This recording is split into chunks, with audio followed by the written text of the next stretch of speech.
जय श्री कृष्णा। श्रीमद् भगवद गीता के 14वें अध्याय में आपका स्वागत है।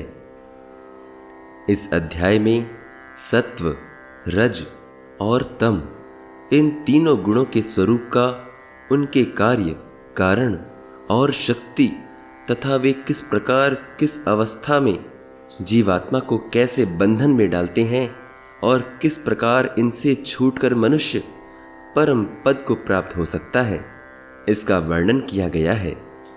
इसलिए अध्याय का नाम गुणत्रय विभाग योग रखा गया है।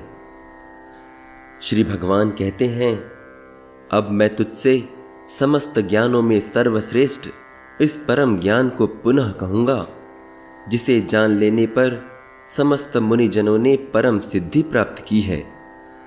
इस ज्ञान में स्थित होकर मनुष्य मेरी जैसी दिव्य प्रकृति को प्राप्त हो सकता है। इस प्रकार स्थित हो जाने पर वह ना तो सृष्टि के आदि में उत्पन्न होते हैं और ना ही प्रलय काल में विचलित होते हैं। हे अर्जुन, मेरी महत ब्रह्म रूप मूल प्रकृति संपूर्ण जीवों की योनि है, अर्थात गर्भाधान का स्थान है, और मैं उस योनि में चेतन समुदाय रूप गर्भ को स्थापन करता हूं। इस जड़ चेतन के संयोग से सभी जीवों की उत्पत्ति होती है।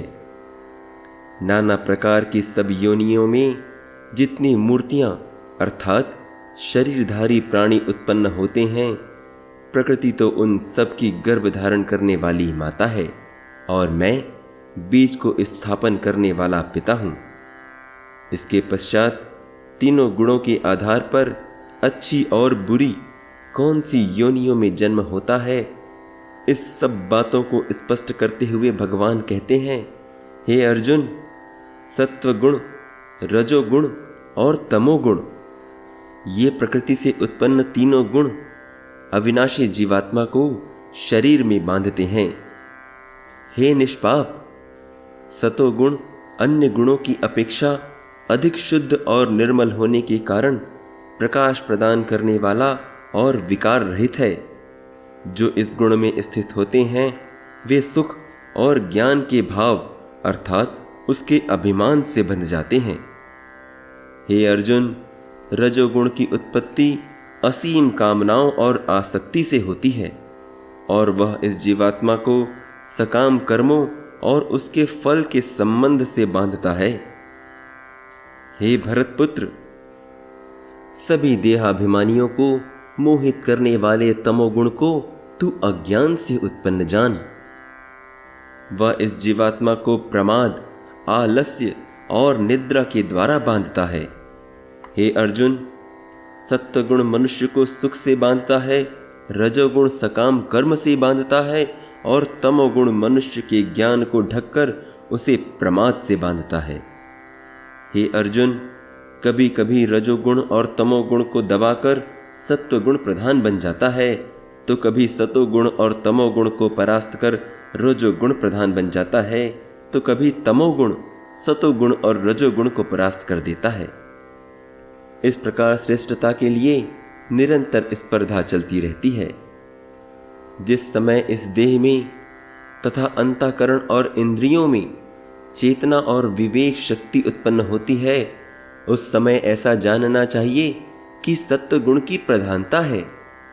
हे अर्जुन, रजोगुण के बढ़ने पर लोभ प्रवृत्ति, अत्याधिक आसक्ति, सकाम कर्म, अनियंत्रित इच्छा एवं लालसा के लक्षण प्रकट होते हैं, तथा तमोगुण के बढ़ने पर अंतःकरण और इंद्रियों में अप्रकाश, कर्तव्य कर्मों में अप्रवृत्ति और प्रमाद अर्थात व्यर्थ चेष्टा और निद्रादि अंतःकरण की मोहनी प्रवृत्तियां, ये सब उत्पन्न होते हैं। इसके पश्चात किस गुण की वृद्धि के समय मृत्यु होने पर मनुष्य किस गति को प्राप्त होता है, यह बतलाते हुए भगवान कहते हैं, जब मनुष्य सत्वगुण की वृद्धि में मृत्यु को प्राप्त होता है, तो उस उत्तम कर्म करने वाले को निर्मल दिव्य स्वर्ग आदि उच्चतर लोगों की प्राप्ति होती है। रजोगुण के बढ़ने पर मृत्यु को प्राप्त मनुष्य सकाम कर्म की आसक्ति वाले मनुष्यों में उत्पन्न अर्थात जन्म लेता है, तथा तमोगुण के बढ़ने पर मृत्यु प्राप्त मनुष्य पशु योनि में जन्म धारण करता है। इस पर जिज्ञासा होती है कि कभी किसी गुण की तो कभी किसी और गुण की वृद्धि क्यों होती है। इस पर भगवान कहते हैं, पुण्य कर्म का फल तो शुद्ध होता है और सात्विक कहलाता है, लेकिन रजोगुण में संपन्न कर्म का फल दुख होता है और तमोगुण में किए गए कर्म मूर्खता में प्रतिफलित होते हैं।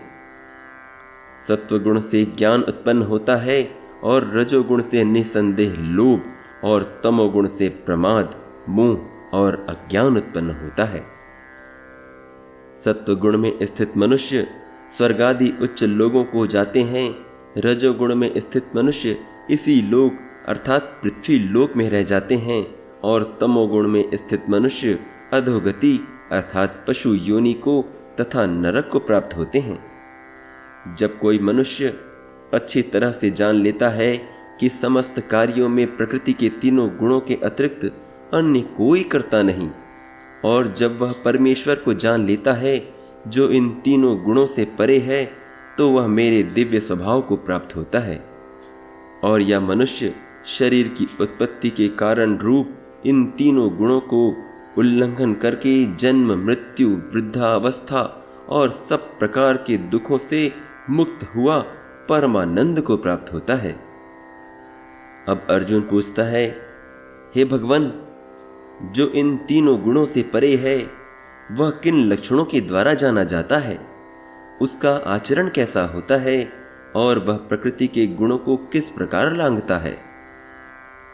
अर्जुन के पूछे जाने पर भगवान कहते हैं, हे पांडुपुत्र, जो प्रकाश, आसक्ति तथा मोह के उपस्थित होने पर न तो घृणा करता है और न लुप्त हो जाने पर उनकी इच्छा करता है, जो भौतिक गुणों की इन समस्त प्रतिक्रिया से निश्चल और अविचलित रहता है, और यह जानकर कि केवल गुण ही क्रियाशील हैं, उदासीन तथा दिव्य बना रहता है, जो अपने आप में स्थित और सुख तथा दुख को एक समान मानता है, जो मिट्टी के ढेले, पत्थर और स्वर्ण के टुकड़े को समान दृष्टि से देखता है, जो अनुकूल और प्रतिकूल के प्रति समान बना रहता है, जो धीर है और प्रशंसा तथा बुराई, मान और अपमान में समान भाव से रहता है, जो शत्रु और मित्र के साथ समान व्यवहार करता है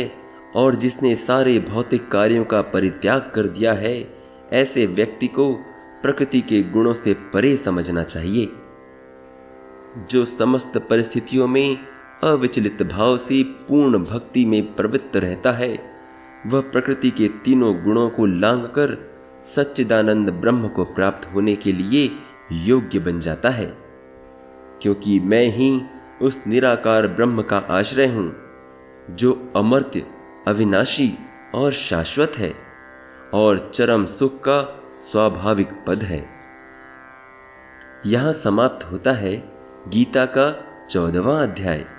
शीघ्र ही मिलते हैं गीता के अगले अध्याय यानी 15वें अध्याय में। जय श्री कृष्णा।